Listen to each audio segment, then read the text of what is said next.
ಶುಭೋದಯ ಪ್ರೀತಿಯ ವೀಕ್ಷಕರೆಲ್ಲರಿಗೂ ಸಂಕಲ್ಪ ಸುದ್ದಿ ಕಾರ್ಯಕ್ರಮಕ್ಕೆ ಆತ್ಮೀಯ ಪ್ರೀತಿಯ ಸ್ವಾಗತ ಹೇಳ್ತಾ ಇರೋದು ನನ್ನ ಉಷಾ. ಮೊದಲನೇ ಬಾರಿ ನಮ್ಮ ಚಾನೆಲ್ ವೀಕ್ಷಿಸ್ತಾ ಇದ್ದೀರಾ ಅಂತಂದ್ರೆ ಈಗಲೇ ಚಾನೆಲ್ ನ ಸಬ್ಸ್ಕ್ರೈಬ್ ಮಾಡಿ, ನಮ್ಮ ವಿಡಿಯೋಸ್ ನ ಲೈಕ್ ಮಾಡಿ. ಇನ್ನು ಎಂದಿನಂತೆ ಕಾರ್ಯಕ್ರಮದಲ್ಲಿ ನಮ್ಮಷ್ಟಲ್ಲಿದ್ದಾರೆ ಸ್ಪಿರಿಚುವಲ್ ಗುರು ಡಾಕ್ಟರ್ ವಿಷ್ಣುದತ್ತ ಗುರುಜಿಯವರು. ಬನ್ನಿ ಗುರುವಿನ ಕಾರ್ಯಕ್ರಮಕ್ಕೆ ಮಾಡ್ಕೊಳ್ಳೋಣ. ನಮಸ್ತೆ ಗುರುಗಳೇ, ಶುಭೋದಯ ಕಾರ್ಯಕ್ರಮಕ್ಕೆ ಭಕ್ತಿಯ ಸ್ವಾಗತ. ಗುರುಗಳೇ, ಕೆಲವೊಂದು ಬಾರಿ ನಮಗ್ ಫ್ರೆಂಡ್ ಆಗಿರೋರೇ ಒಂದೊಂದ್ಸರಿ ಶತ್ರುಗಳಾಗ್ಬಿಡ್ತಾರೆ. ಇನ್ ಕೆಲವು ಸತಿ ನಾವ್ ಎಲ್ಲಿ ಹೋದ್ರು ನಮ್ಗೆ ಈ ಒಂದು ಶತ್ರು ಕಾಟ, ಅದು ಎಲ್ಲಿರ್ತಾರೋ ಗೊತ್ತಿಲ್ಲ. ದುಶ್ಮನ್ ಕಹಾ ಹೇ ಅಂದ್ರೆ ಬಗಲ್ ಮೇ ಅನ್ನೋದು ಇದ್ದೇ ಇದೆ. ಎಲ್ಲಿ ಹೋದ್ರು ಈ ತರ ನಮ್ಗೆ ಸಿಗ್ತಾ ಇರ್ತಾರೆ. ನಮ್ಗೆ ಯಾಕೆ ಈ ಸಮಸ್ಯೆ ಅಂತ ತುಂಬಾ ಜನ ಅನ್ಕೊಳ್ತಿರ್ತಾರೆ. ಒಟ್ಟಾರೆ ಈ ಶತ್ರು ಕಾಟ ಅಥವಾ ಶತ್ರುಗಳಿಂದ ಅವರಿಂದ ಆಗ್ತಿರೋ ಬಾಧೆಯಿಂದ ಹೊರಗಡೆ ಬರ್ಬೇಕು ಅಂದ್ರೆ ಏನಾದ್ರೂ ಒಂದು ತಂತ್ರ ತಿಳಿಸ್ಕೊಡಿ ಗುರುಗಳು. ನೋಡಕ್ ಫ್ರೆಂಡ್ ಆಗೇ ಇರ್ತಾರೆ, ಚೆನ್ನಾಗೇ ಇರ್ತಾರೆ, ನಮ್ಮ ಮುಂದೆ ಯಾವಾಗ ಅವ್ರು ಎನಿಮಿ ಆಗಿ ಕನ್ವರ್ಟ್ ಆಗಿರ್ತಾರೋ ಗೊತ್ತಿಲ್ಲ. ಸಮಸ್ಯೆ ಆದಾಗಲೇ ಗೊತ್ತಾಗೋದು ಇವರಿಂದ ಆಗಿರ್ಬೋದು ಅಂತ. ಸೊ ಆ ತರ ಶತ್ರು ಬಾಧೆಯಿಂದ ಹೊರಗಡೆ ಬರ್ಬೇಕು ಅಂದ್ರೆ ಒಂದು ಸಿಂಪಲ್ ಆಗಿರುವಂತ ತಂತ್ರ ತಿಳಿಸ್ಕೊಡಿ. ಓಂ ವಿಶ್ವಸ್ಮೈ ನಮಃ. ಪ್ರೀತಿಯ ಬಂಧುಗಳೇ, ಶತ್ರುಗಳಾಗೋದು ನಮ್ಮ ಮಿತ್ರರೇ. ಯಾವಾಗಲೂ ಅಷ್ಟೇ, ವ್ಯವಹಾರ ವ್ಯಾಪಾರದಲ್ಲಿ ಹೊಂದಾಣಿಕೆ ಆಗಿಲ್ಲ ಅಂದರೆ, ಅಥವಾ ಇಬ್ಬರು ಸೇರಿ ಒಂದಕ್ಕೆ ಹಾಕಿರ್ತಾರೆ. ಇವನು ಹೇಳಿರೋ ಬಿಸ್ನೆಸ್ಗೆ ಕೇಳಿಸ್ಕೊಂಡು ಅವನು ಇನ್ವೆಸ್ಟ್ ಮಾಡಿರ್ತಾನೆ, ಇವನು ಇನ್ವೆಸ್ಟ್ ಮಾಡಿರ್ತಾನೆ.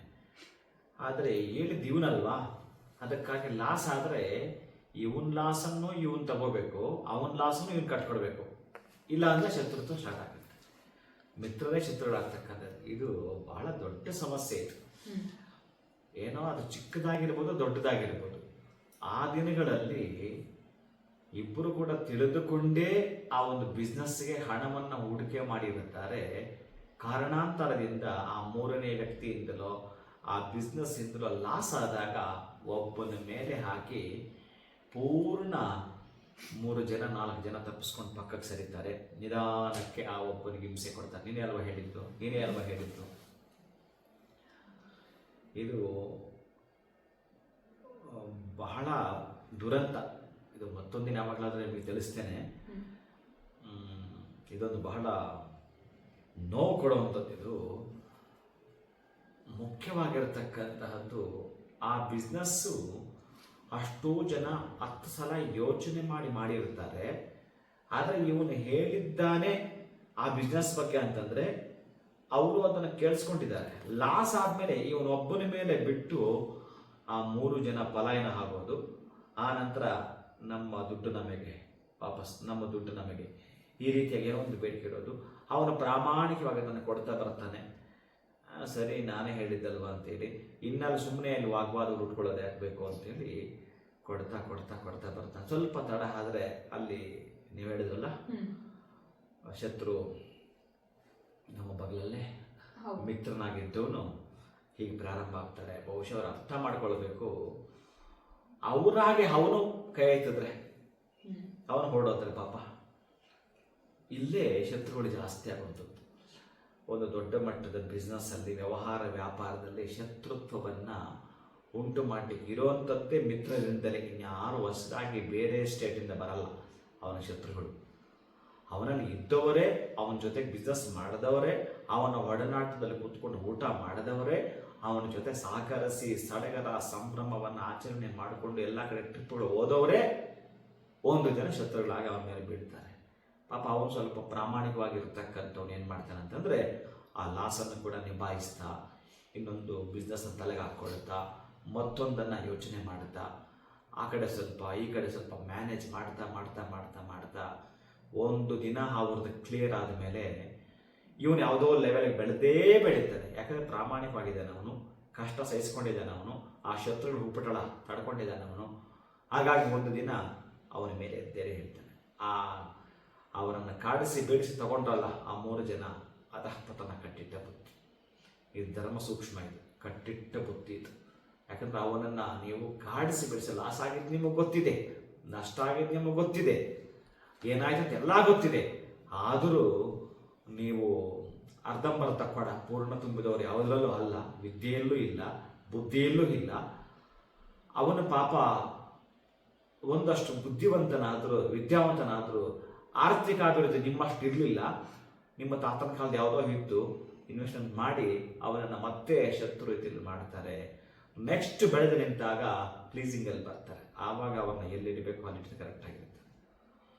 ನನ್ನ ಪ್ರಕಾರ ಇಡೋ ಹಾಗಿಲ್ಲ.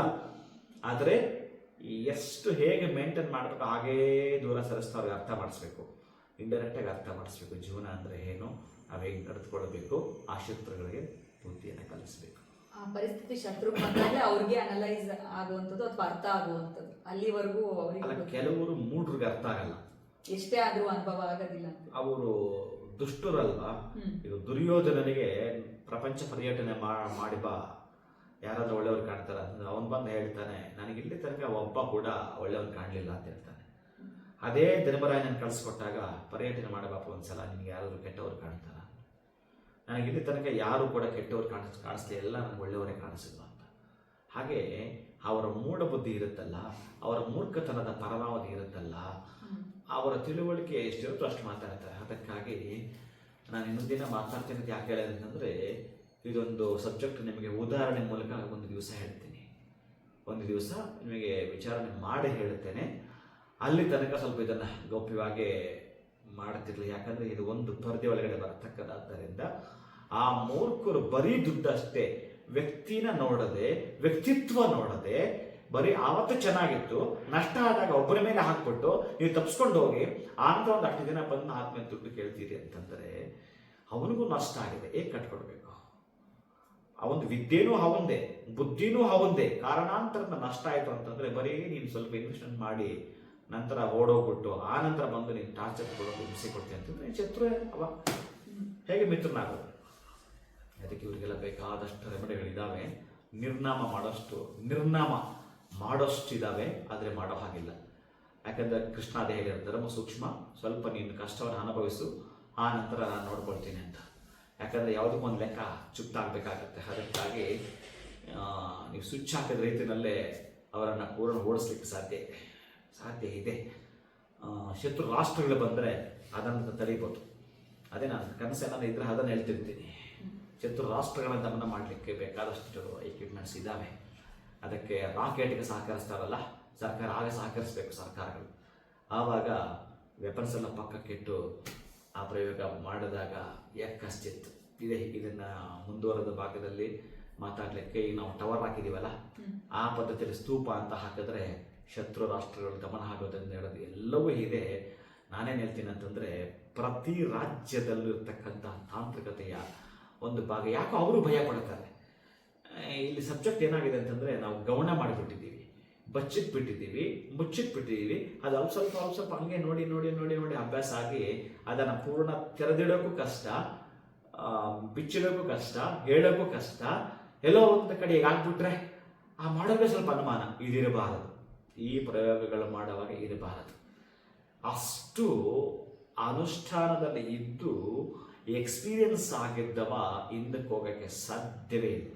ನಾನು ಹೇಳ್ತಿರೋ ಒಬ್ಬರಿಬ್ಬರು ಶತ್ರುಗಳ ಪಕ್ಕಕ್ಕಿದೆ, ಇವರು ಪ್ರಯೋಜನಕ್ಕೆ ಬಾರ ಶತ್ರುಗಳು. ಅದೆಲ್ಲ ದೇವರೇ ಅವರಿಗೆ ಬುದ್ಧಿ ಕಲಿಸ್ತಾನೆ, ಅದು ಬೇರೆ. ಹಾಗೂ ಒಂದು ಸ್ವಲ್ಪ ಅವರು ದೂರ ಸರಿಬೇಕಂದ್ರೆ ಏನು ಹೇಳಕ್ಕೆ ಗೊತ್ತಾ, ಅವನ ಹೆಸರು ಹಿಡ್ಕೊಂಡು ಕೆಳಗಡೆ ಅಡಕೆ ತಟ್ಟೆ ಇಟ್ಕೊಂಡು ಯಾರಾದರೂ ಒಂದು ಲೋಟದಲ್ಲಿ ಎಳ್ಳೆಣ್ಣೆ ಹಾಕಬೇಕು. ಎಳ್ಳೆಣ್ಣೆಯನ್ನು ಈಗ ಕೈ ತೊಳಿಬೇಕು. ಕೈ ತೊಳಿತಾ ಅವನ ಹೆಸರು ಹಿಡ್ಕೊಳ್ತಾ ಈ ಶತ್ರುನಿಂದ ದೂರವಾಗಬೇಕು, ಈ ತಡ್ಡ ಶತ್ರುನಿಂದ ದೂರ ಆಗಬೇಕು, ಇನ್ನೊಬ್ಬ ಮೂರ್ಖ ಶತ್ರುನಿಂದ ದೂರವಾಗಬೇಕು ಅಂತ ಹೇಳಿ ಕೈ ತೊಳೆಯೋದು. ಈ ತೊಳಿತಾ ಇರ್ತಕ್ಕಂಥ ಎಣ್ಣೆ ಆ ಕೆಳಗಡೆ ಅಡಕೆ ತಟ್ಟೆಗೆ ಬೀಳಬೇಕು. ಅದನ್ನು ತಗೊಂಡೋಗಿ ಬೇವಿನ ಮರದ ಕೆಳಗಡೆ ಇಟ್ಟು ಬರಬೇಕು. ಈ ರೀತಿ 4 ಶನಿವಾರ ಅಥವಾ 8 ಶನಿವಾರ ಮಾಡಿದರೆ ಎಳ್ಳೆಣ್ಣೆಯಿಂದ ಕೈ ತೊಳೆಯೋದು ಶನಿವಾರ ಬಹಳ ಉತ್ತಮ. ಅದರಲ್ಲಿ ರಾಹುಕಾಲ ಮತ್ತು ಉತ್ತಮ. ಬೇವಿನ ಮರದ ಬಳಿ ಇಟ್ಟು ಬಂತು ಅಂತಂದರೆ ಆನಂತರ ಸ್ವಲ್ಪ ಹೊತ್ತು ನೀವು ಕೈ ಮತ್ತೆ ನೀರಾಗಿ ತೊಳಿಬಾರ್ದು, ಬಟ್ಟೆಯನ್ನು ಸ್ವಲ್ಪ ಪೇಪರ್ ತಗೊಂಡು ಒರೆಸ್ಕೋಬೇಕಷ್ಟೇ. ಆ ಬೇವಿನ ಮರದ ಇಟ್ಟು ಬರೋ ತನಕ ಅಲ್ಲಿಂದ ಆಚೆಗೆ ಅವನಿಗೆ ಇನ್ಯಾವ ಕಷ್ಟ ಬರೆಸುತ್ತೋ, ಇನ್ಯಾವ ತರಹದ್ದು ನೋವು ಕಾಣಿಸ್ಕೊಡುತ್ತೋ, ಇನ್ಯಾವ ತರಹದ್ದು ಪೇಯ್ನ್ ಅವನಿಗೆ ಕಾಣಿಸ್ಕೊಡುತ್ತೋ, ಒಟ್ಟ ನಿಮಗೆ ಕಾಟ ಕೊಡೋನು ಏನು ಮಾಡ್ತಾರೆ, ಡೈವರ್ಷನ್ ತಗೊಳ್ತಾನೆ. ಡೈವರ್ಷನ್ ತಗೊಂಡು ಪಲಾಯನ ಆಗ್ತಾನೆ. ನಿಮ್ಮನ್ನು ಸ್ವಲ್ಪ ಕಾಡಿಸೋದು ಕಡಿಮೆ ಆಗುತ್ತೆ. ಹಾಗಂತೇಳಿ ನಷ್ಟ ಏನಾಗಿತ್ತು ನಿಮ್ಮ ಮೇಲೆ ಹಾಕಿದ್ರಲ್ಲ, ಒಂದೇ ಲೆಕ್ಕ ಚಿತ್ತ ಮಾಡಿ, ಹಿಂದೆ ಜನತಲ್ಲಿ ನನಗೂ ಅವ್ನಿಗೆ ಋಣ ಇರ್ತೇನೋ ತಟ್ಟ ದಾರಿದ್ರ್ಯದವನಿಗೆ ಅಂತ ನಿಧಾನಕ್ಕಾದರೂ ಈ ಲಾಸನ್ನು ನೀವೇ ಅನುಭವಿಸ್ತಾ, ನೀವೇ ಕಟ್ಟಿಕೊಡ್ತಾ ಕ್ಲಿಯರ್ ಮಾಡ್ತಾ ಬನ್ನಿ. ಒಂದು ದಿನ ಅವ್ನಿಗೆ ಅರ್ಥ ಆಗುತ್ತೆ, ಅರೆ ನಷ್ಟ ಹಾಕಿದ್ದೇನೆ, ನಾನು ಕೇಳಿದ್ದು ತಪ್ಪಾಯಿತು ಅನ್ನೋದು ಯಾವಾಗ ಅರಿವಾಗುತ್ತೆ ಅಂತಂದರೆ ಅವನಿನ ನಂತರ ಯಾಚನಾ ಸ್ಥಿತಿಗೆ ಬರ್ತಾನೆ.